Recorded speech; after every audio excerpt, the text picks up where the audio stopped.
What's up for the Shoe Nation? Welcome back to another video, and thanks for tuning in to another post-game review. This time we will be going over the Colts versus Raiders matchup, and where we absolutely blew the Raiders out 44 to 27.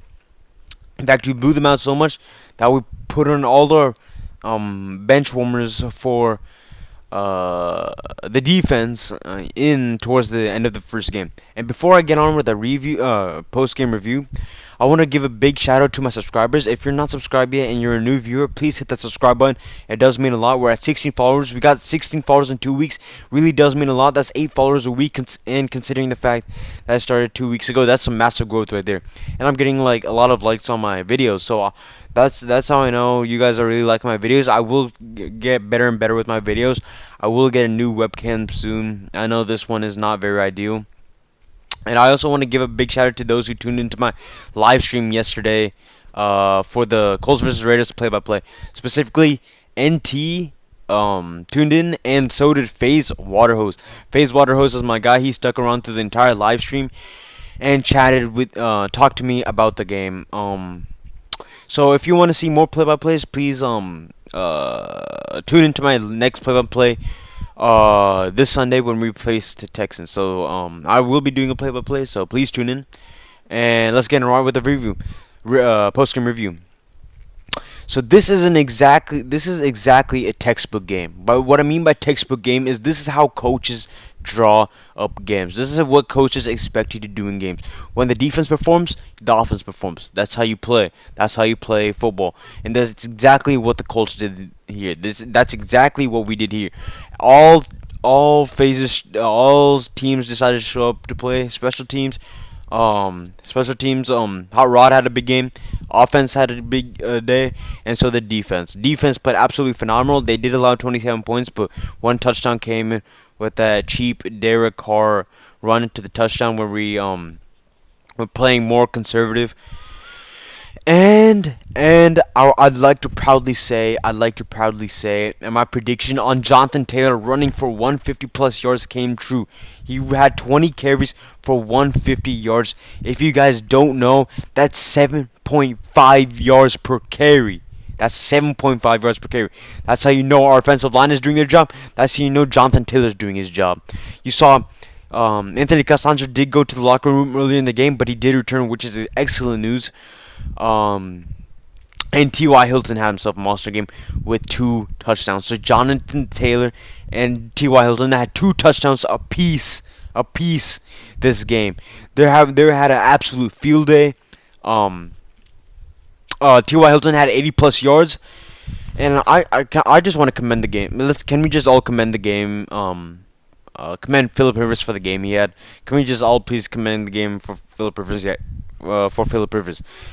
He felt absolutely comfortable in the pocket. His awareness was on point. He knew where all the defenders were around him, and he delivered on. He threw absolute dots. You can't expect a better performance from a quarterback. You can't expect a better performance from a quarterback. This is how you play football. This is literally how you play gridiron football. And I just want to also take a moment to appreciate the play calling of Frank Reich and Nick Sirianni. Them finally being able to trust Jonathan Taylor and giving him more carries, and on top of that, they also gave Naeem Hines his role in this offense too. He also had a big game. He had like 8 yards per carry, and he also he didn't get as many receiving targets, but that's okay, cause that just goes to show that despite Naeem Hines being our leading receptionist, Philip Rivers can accurately deliver to the ball to any receiver he pleases to. We saw that he threw a couple passes to MPJ for big gains too. Threw a couple passes for Trey Burton. Threw a couple passes to Jack Doyle.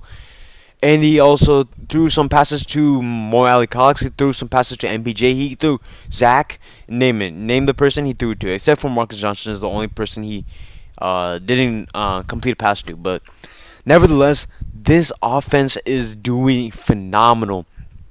This offense is doing absolutely phenomenal. I did not expect this to be as big of a blowout. I knew Raiders fans were concerned about their defense because they are pretty subpar, but definitely did not expect the Colts offense to take as much of an advantage as they did of the Raiders defense. They absolutely blew them out. They scored 44 points, which is the most since the Andrew Luck era back in 2014 against the Washington football team.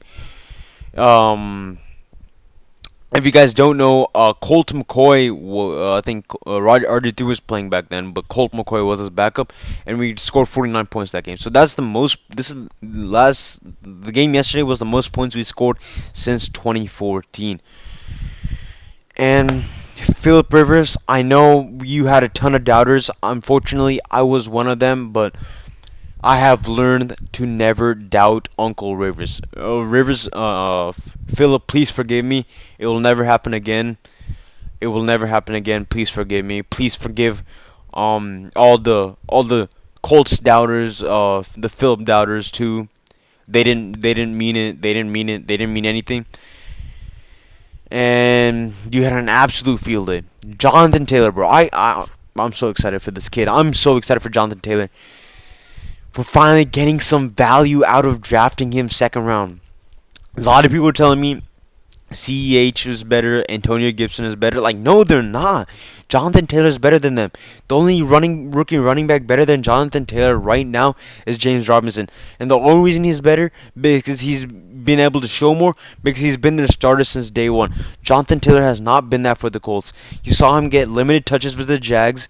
You saw him get pretty decent amount of touches with the Vikings, but he really hasn't had an opportunity since really hasn't had much touches since that Vikings game where he actually broke 100 yards. And this is just an absolute. I'm just absolutely proud of Jonathan Taylor. I'm proud of Ty. Ty, we did not lose prime Ty. Whoever tries to tell me we lost prime Ty, I'm mad at you. I'm not going to listen to you. So Colts will be looking to take the division lead after they play the Texans next week, and hopefully the Titans lose against the Lions. I do have the Lions beating the Titans because Lions offense has been looking phenomenal these last couple of weeks. You saw them keep a close game with the Packers despite Matthew Stafford being checked out of the game with a rib injury. So Colts will be facing the Texans and they're for the second time in 3 weeks, and I can't wait for Jonathan Taylor to have a field day again. I can't wait for Ty to have a big game again. I can't wait for Philip to have a big game again. I can't wait for our entire defense to have a big game again. And what I like about our defensive performance is that no one player just stepped up. Everyone stepped up. We saw Kyle Willis with the pick six. Darius Leonard was all over the field. Anthony Walker had a big game. DeForest Buckner had a big game. Justin Houston had a big game. Rocky Sin had a good game. Rocky Sin had a good game, and so Kenny Moore had a big game, and Xavier Rhodes had a big game. Unfortunately, Xavier Rhodes did check out of the game with a knee injury, as it seemed like he planted it awkwardly, but he was walking fine. Towards the later of the game. So that's all I have for the post-game review. If you guys enjoyed this post-game review, please leave a thumbs up. If you didn't for whatever reason, please drop in the comments below. Your feedback will be appreciated. And leave your thoughts about the game in the comments below. And if you're a new viewer, as mentioned before, please subscribe. Really means a lot. And I will be bringing the latest Colts content as soon as they come out. And also, I'm sorry for not posting. I'm sorry for posting it.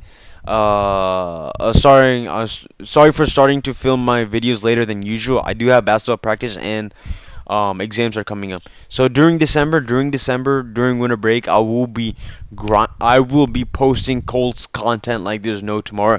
I will be posting rumors. I will be posting my opinions on different off-season moves. We'll be looking at draft prospects the Colts could potentially have, and those and it's gonna be some good stuff. So that's why I want you guys to subscribe. I wanna show you guys that content. And as always, Colts Nation, enjoy this victory Monday or Tuesday, Wednesday, whenever you're watching this.